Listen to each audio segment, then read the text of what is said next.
Carl, we had probably our most extended time off without talking about Kentucky over Thanksgiving weekend. We just got the Kentucky recap up of their win over Eastern Illinois. That is who they played, right? Eastern Illinois? No, Kentucky played Tennessee Tech. Tennessee Tech. I'm confusing it with Purdue's 47-point win, Kentucky's 50-point win. I digress. It doesn't even matter who they beat by a million 3 days ago. What does matter to me, Mark Pope discussing potentially burning the red shirt of Braydon Hawthorne. I'm gonna read you some quotes. We remember Braydon Hawthorne's a kid I really like, skyrocketed up the recruiting charts into like the top 50 when he ended up committing to Kentucky. A guy that's been compared very directly to Tayshaun Prince from many Mm. people around the program this year. Has not really played really outside of practices from what I've seen, right? Braydon Hawthorne, I don't think has. Did he even play in the exhibitions? I can't even remember. No, I don't think so. So he's been nowhere to be found. While it's been a topsy turvy start to the year for Kentucky, this is what Mark Pope said um, this week about Braydon Hawthorne. Quote, actually, we're having these ongoing conversations with our whole staff and his whole team. The interesting thing about redshirting is once you burn it for 1 second, you can't get it back. So we're just trying to make sure that that's the direction we want to go. He's a really, really, really terrific young talent. He has an incredibly bright future. He also, right now, needs to grow. Like there's so much growth in him. The advantage of redshirting is that he gets to be solely uniquely focused on developing. He doesn't have distractions of a game twice a week where he's altering his workout program or his preparation or anything else, but there's also the value in minutes. We're just trying to make absolutely sure that we're making the right decision before we burn it. We'll see how that goes over the next couple of weeks.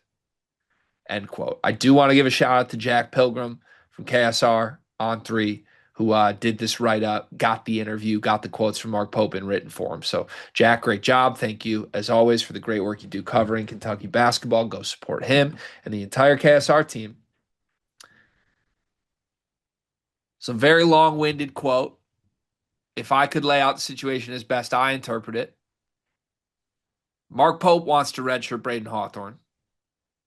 He thinks that's what's best for his future, but they're not completely closing the door for a couple reasons that still feel a little cloudy to me. He did say Reese Potter is for sure not playing this year. So Braydon Hawthorne's still up in the air. What do you make of this?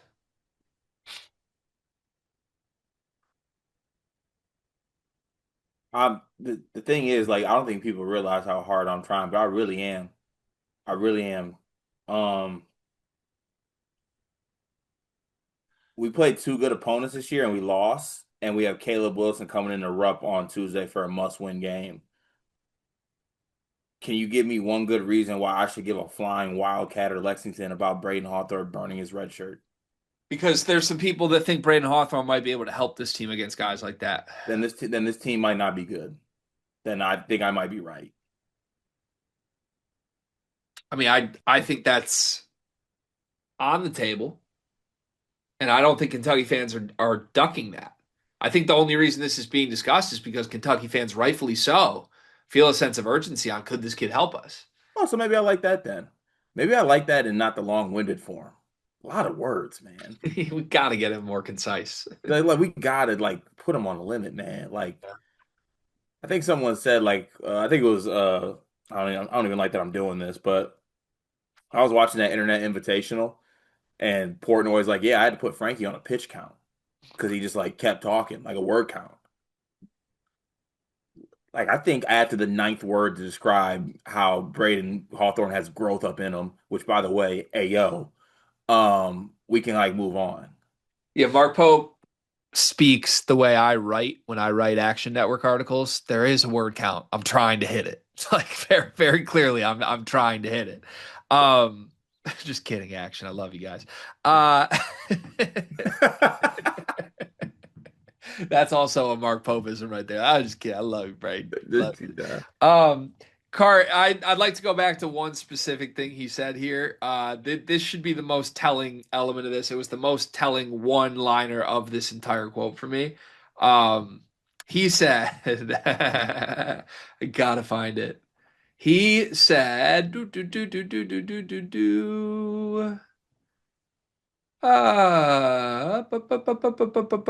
he called it a distraction. What Yeah, do you mean by distraction? he said he doesn't have distractions of a game twice a week where he's altering his workout program or anything like that.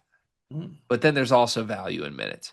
Card, I think this is something that would prove itself true throughout the annals of time in history of college basketball, the sport. Back to the days of who's the first great Kentucky person? Adolph Rupp. Yeah, Mm, Mr. Rupp. Mr. Rupp.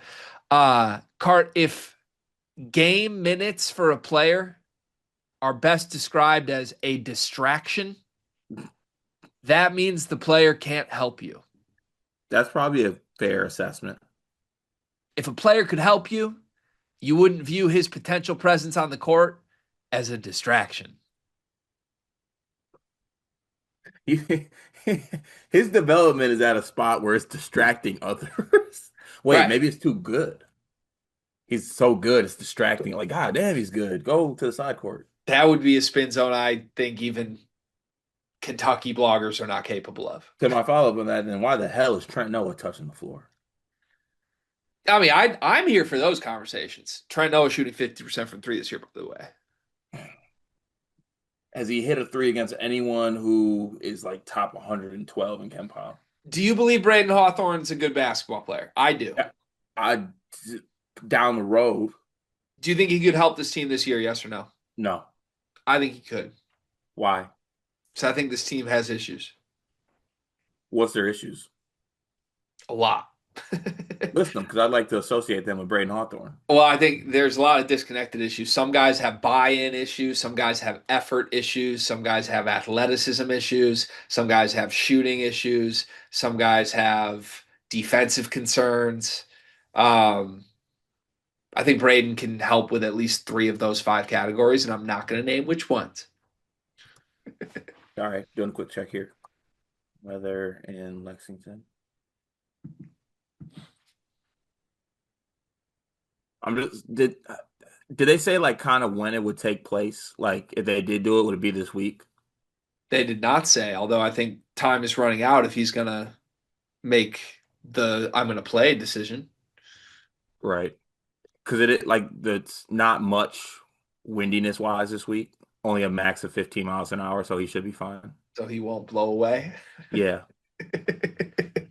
Come on, dog. Like he's just not ready physically. He's not. Was Tayshawn? I don't know. Didn't Tayshaun play in like 94? Yes. Yeah. Well, So Braden Hawthorne wouldn't be redshirting in 1994 to you.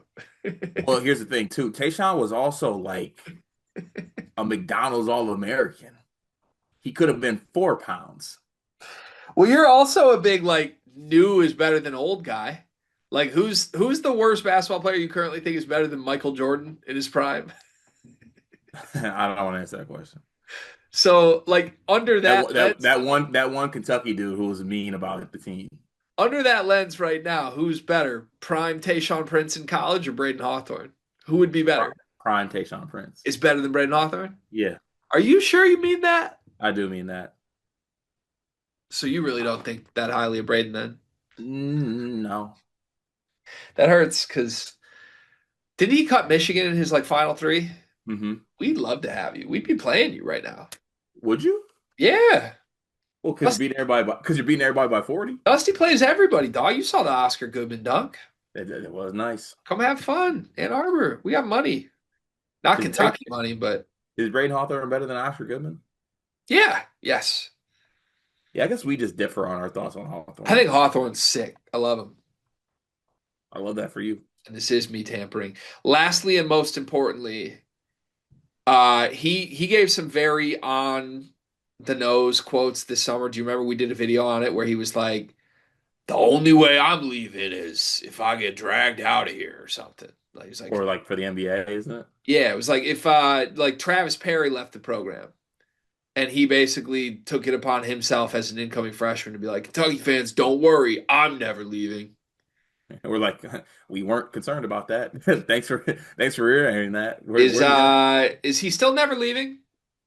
As Mark Pope flirts with deciding if he's going to be a distraction by playing this season, See, that's the downside of using too many words. You somehow get to a point where he's a distraction. by playing basketball on this team that's really struggling in a lot of ways. Braydon Hawthorne would be a distraction. They got Caleb Wilson on Tuesday. It is a distraction. And listen here, shit's gonna hit the fan if they lose that rub to Hubert Davis. I think Caleb Wilson would be best guarded on this team by Braydon Hawthorne.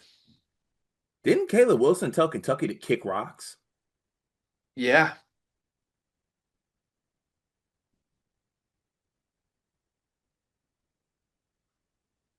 I guess we'll end it. See you next year, Hawthorne.